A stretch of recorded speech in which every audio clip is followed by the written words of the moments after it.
Nós celebramos hoje também a conclusão de um tempo litúrgico, o tempo da Páscoa. Na verdade, meus irmãos, minhas irmãs, a festa do Pentecostes é a plenitude da Páscoa. A Páscoa, a Ascensão, o Pentecostes, o que nós celebramos nesses últimos dias em nossa igreja, celebram, guardam um único mistério, é o mistério da ressurreição de Jesus.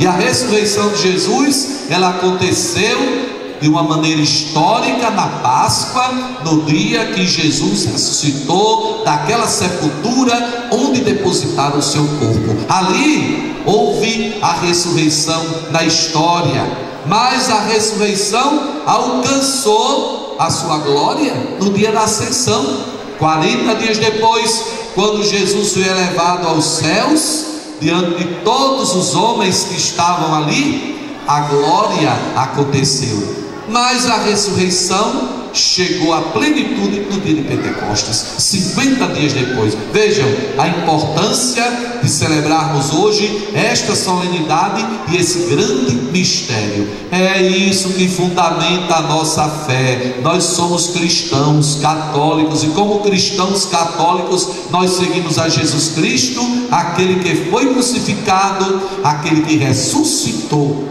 A festa do Pentecostes é a plenitude dessa ressurreição.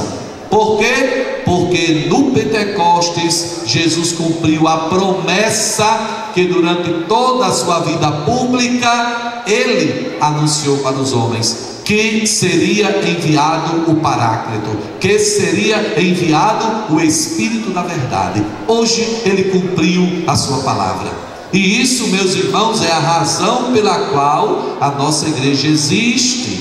Hoje é como o dia do aniversário da nossa igreja, porque de fato a igreja começou a sua ação a partir da descida do Espírito Santo. Vejam, o Espírito Santo sempre esteve presente, sempre existiu e sempre existirá, porque o Espírito Santo é Deus, e Deus sempre existiu e sempre existirá. Se você for às primeiras páginas da Bíblia, quando descreve o mundo, diz: o Espírito de Deus pairava sobre as águas. Já ali, no início de tudo, Deus que sempre existiu e sempre existirá. E durante a história da humanidade, a história do povo de Deus, esse Espírito foi se manifestando aos homens. Deus foi se manifestando aos homens de maneira tão diversa. Deus foi se manifestando na intimidade do coração de cada profeta, de cada juiz, de cada homem, de cada mulher, dos patriarcas, daqueles que foram abrindo o seu coração para Deus. Mas o Espírito Santo, ele se manifestou ao mundo de uma maneira muito plena quando fecundou Nossa Senhora. Nossa Senhora de Pentecostes. Nós temos aqui a imagem de Nossa Senhora e tem um sentido todo especial. Não podemos celebrar o Pentecostes sem a presença de Maria. Ela estava no cenáculo quando o Pentecostes aconteceu. Acabamos de ouvir na primeira leitura da missa de hoje. Mas quando o anjo Gabriel visitou Nossa Senhora e Deus tinha tomado a decisão de habitar a terra, quem fez isso acontecer foi o Espírito Santo. Quando Nossa Senhora interrogou o anjo disse: o Espírito te cobrirá com sua sombra. O Espírito fecundou Maria para gerar o seu ventre santo, para trazer Deus à terra, obra do Espírito Santo. Outra manifestação do Espírito Santo muito forte na Bíblia é quando Jesus vai começar a sua missão. Já aos 30 anos da sua vida pública, Jesus foi ao Rio Jordão, batizado por São João Batista nas águas do Rio Jordão. A Escritura atesta: desceu sobre ele o Espírito Santo em forma de pomba. Aqui o sinal da bandeira do grupo Renascer da Renovação Carismática, o Espírito Santo em forma de pomba. Vejam, o Espírito que manifestou-se em Maria, gerando Deus, trazendo Deus ao ventre de Nossa Senhora. Ele desceu sobre Jesus na forma de uma pomba, como está ali. E a outra manifestação tão forte do Espírito na Bíblia é quando os apóstolos estão no cenáculo.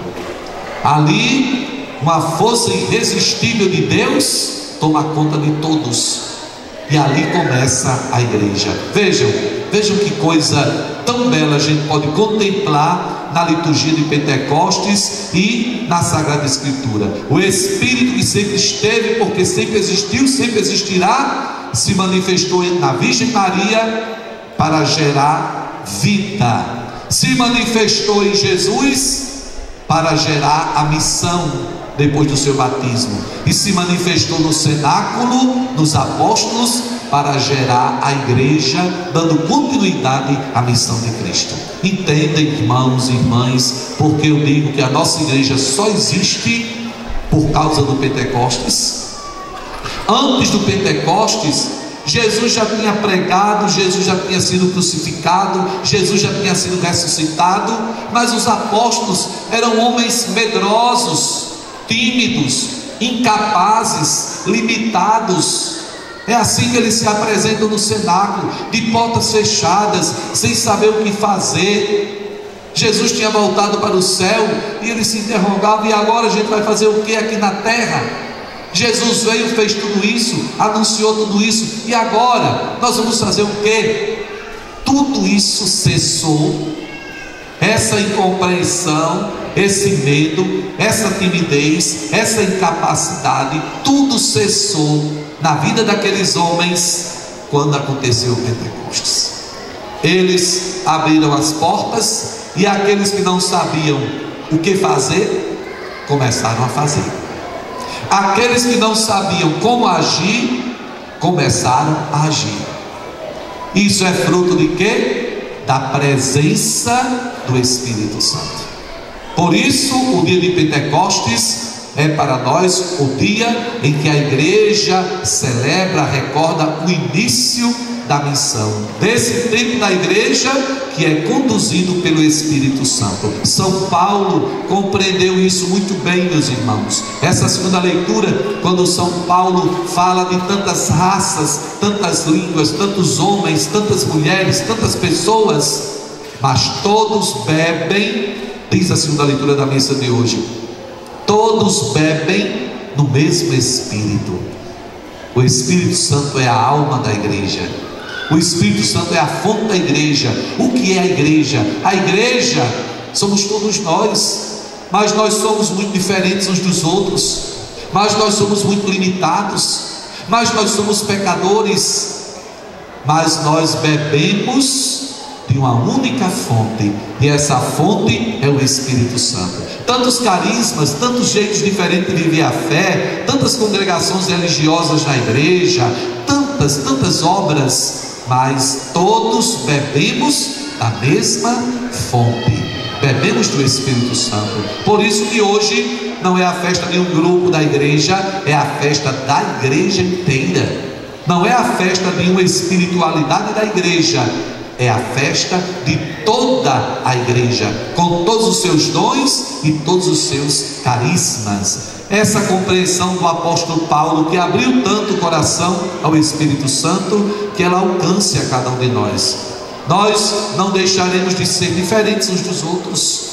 Nossos grupos, cada um continuará tendo o seu jeito próprio de agir. As congregações religiosas continuarão a ter seus fundadores, suas fundadoras, seus carismas próprios, mas somos uma igreja. A igreja é divina. Nós acabamos de cantar isso no canto de entrada. A igreja é divina porque o Espírito Santo a conduz. Não é divina porque tem homens santos e bons. Tem muitos homens santos e bons na igreja. Há ver nossos santos. Não é divina porque tem muitas mulheres santas e boas na igreja. Tem, haja ver nossas santas. Mas a igreja é divina porque o Espírito Santo a conduz. E essa composição que nós cantamos como canto de entrada da missa de hoje diz isso exatamente. Nessa festa de Pentecostes, meus irmãos e irmãs, nós precisamos tomar consciência disso.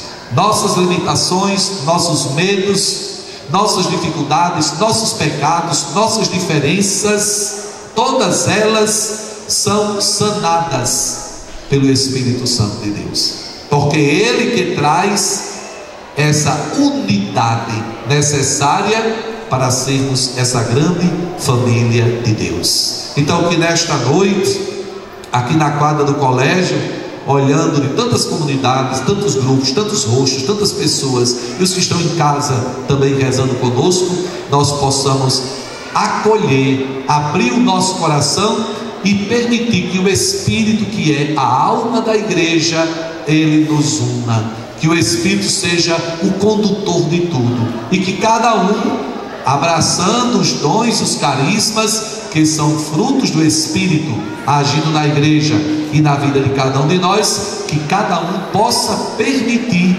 que essa ação do Espírito todo dia seja renovada, todo dia venha agir, para que continue a igreja a ser essa grande família que é conduzida pelo Espírito Santo. Nós somos pedras vivas da igreja. O Espírito age nessa igreja a partir do coração de cada um de nós, na vida de cada um de nós, transformando-nos. Então, se nós permitimos que os frutos do Espírito venham surgindo em nós, com mais abundância ainda, mais divina a igreja será. Se nós permitirmos que o Espírito Santo possa conduzir o coração de cada um de nós numa prática verdadeira de fé, de compromisso com o nosso batismo, mais ainda nós vamos perceber como a igreja é divina, como a igreja é santa, porque ela é uma ação do Espírito, ela é sacramento de salvação, ela é continuação da missão de Cristo. Porque Cristo, no Evangelho de hoje, quando Ele aparece ressuscitado, sopra o Espírito e envia em missão. É a continuação. Estamos hoje terminando o tempo da Páscoa, na liturgia da igreja, mas a nossa missão, com o sopro de Jesus, a presença do Espírito, ela continua a nossa vida inteira. Então, meus irmãos e minhas irmãs, que sejamos hoje fortalecidos na nossa fé cristã, católica, e na presença do Espírito Santo na vida de cada um de nós. Que não nos falte o consolo do Espírito, porque nós dependemos do Espírito Santo. Nós dependemos do Espírito Santo. É impossível sem Ele. São Paulo diz isso com clareza: nenhuma boca proclama que Jesus é o Senhor se o Espírito Santo não estiver naquela pessoa.